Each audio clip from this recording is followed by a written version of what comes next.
কাবা পাগড়ি জুবা দেখতে বড় শান মুনাফিকের বড় ভাই তারা দজ্জালের সমান ঠিক না তার নামাজ রোজা দেখতে বড় শান অন্তরেতে বিষে বড় ইবলিস শয়তান ছিল ঠিক না দেওলাই গাছে গো যাহার অন্তরে আরে মুর্শিদ নামে মালা গেছে মুর্শিদ নামে মালা গেছে গলেতে পড়ে রসের ঢেউলাই গাছে গো যাহার অন্তরে প্রেমের ঢেউ লাই গাছে গো যাহার অন্তরে আরে মুর্শিদ চরণ যে করল সাবা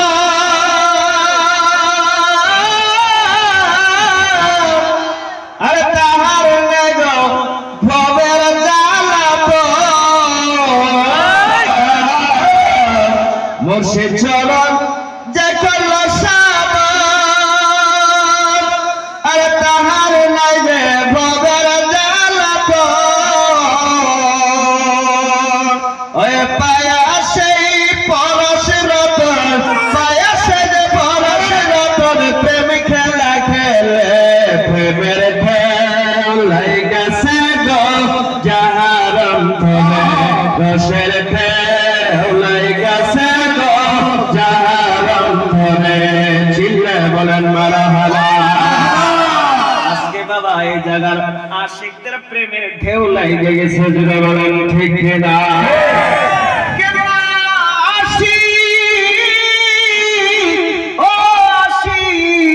এমন আশিক যাতে ঘুমের কথা স্মরণ হয় না তাকে বলা হয় আশিক জুড়ে বলেন ঠিক না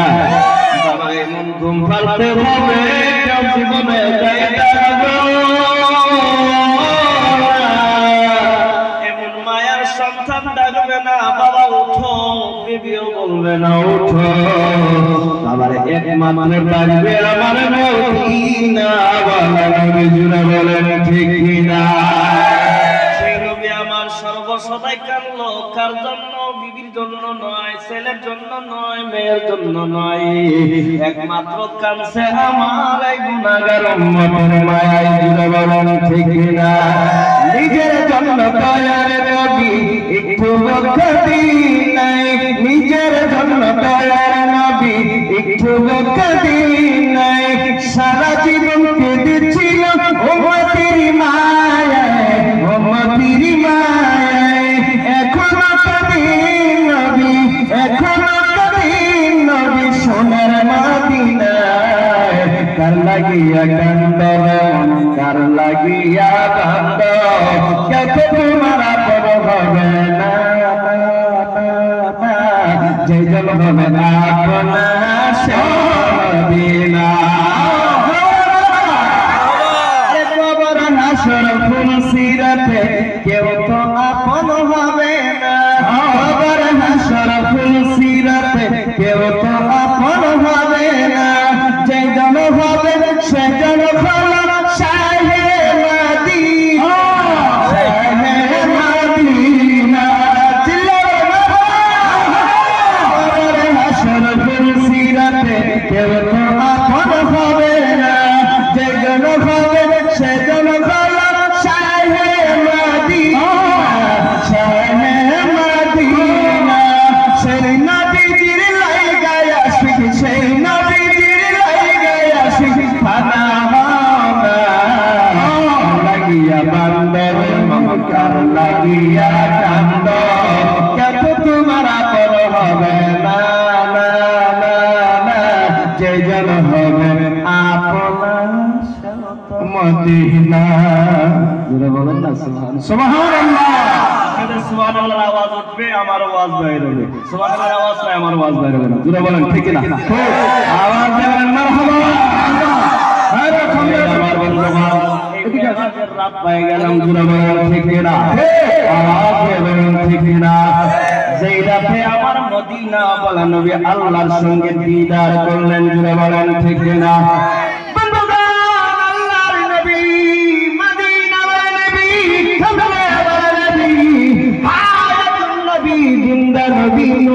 নবী নবী মুহাম্মদ রাসূলুল্লাহ সাল্লাল্লাহু আলাইহি ওয়াসাল্লাম যাকে জিবরাইল সঙ্গে করে নিয়ে মেরাজ রজনীতে গেলেন যাওয়ার সময় ছাত্র আসমানে যায় বলেন নবী গো এই পর্যন্ত আমার ডেট শেষ এখন আমার ডেট শেষ হয়ে গেছে এখন মাত্র আপনি নবী সফর আরম্ভ হয়ে গেছে জুড়ে বলেন মারহাবা আবাকাবা পাগড়ি জুবা দেখতে বড় শান মুনাফিকের বড় ভাই তারা দাজ্জালের সমান জুড়ে বলেন ঠিক না ওরে তার নামাজ রোজা দেখতে বড় শান অন্তরেতে বিষে বড় ইবলিস ও শয়তান ছিল ঠিক না আরে আমার বন্ধুগণ জিবরাইল বলে নবী গো আপনি আল্লাহর ঘরের কাছে যাওয়ার আগে আমি জিবরাইলের ঘরটা একটুখানি কদম দাবাবেন নবী বলে হ্যাঁ যাও আগে তোমার ঘরে যাও জিবরাইলের ঘরে গেলেন যাওয়ার পর বাবা জিবরাইলের ঘরে বসলেন জায়গায় কেচি দিয়ে তাকায় দেখে একটা গাছ দেখা যায় বলে এই গাছটা কি বলে হ্যাঁ চিনি বলে কি গাছ বলে বড়ই গাছ জোরে বলেন সুবহানাল্লাহ বড়ই গাছের ভিতরে কয়টা ডাল আছে বাবা তিনটা ডাল আছে এটা ডানে এটা বামে আর একটা উত্তরে জুড়ে বলেন ঠিক কিনা ডালটি কতটুক লম্বা হবে জিবরাইল বলে ইয়া রাসূলুল্লাহ কত এর লম্বা হবে বাবারে কত একটা গাছের ডাল আর কতই লম্বা হয় বলে এই ডালের সংখ্যা একটা ডালের সংখ্যা আমাকে বাতাই দিতে পারবা বলে হ্যাঁ ইয়া রাসূলুল্লাহ আমি একটা পাখা বাড়ি দিলে 500 বছরের রাস্তা যাই জুড়ে বলেন সুবহানাল্লাহ জিবরাইল একটা পাখা বাড়ি দিছে 500 বছরের রাস্তা চলে গেছে আবার বাড়ি দিছে আবার 500 বছর রাস্তা চলে গেছে বাড়ি দিতে দিতে বাবা পাখা শেষ হয়ে গেছে এখন পর্যন্ত ডালের খবর ভাই নাই জুড়ে বলেন মারহাবা ঘরে পাতা গরম করে গোসল করায়া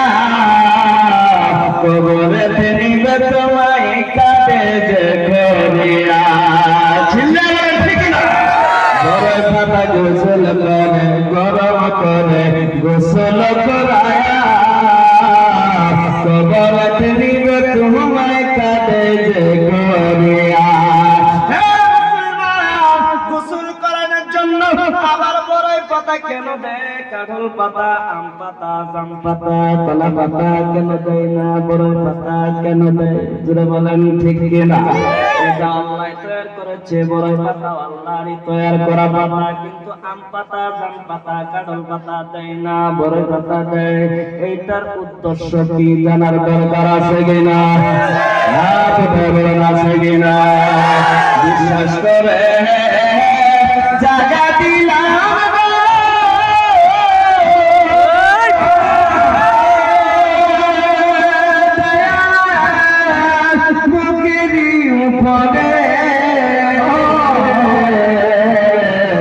আপন চাইলে সব দিছি বলেন মারহাবা যদি না করিতাম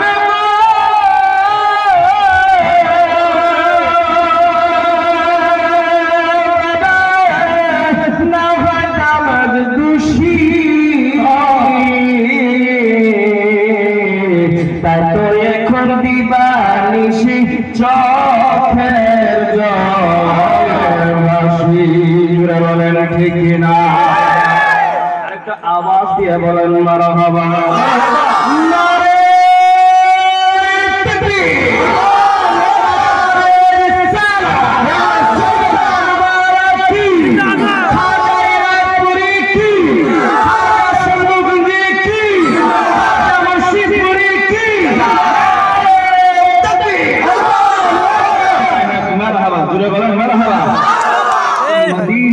তাকবীর মদিনায় নাই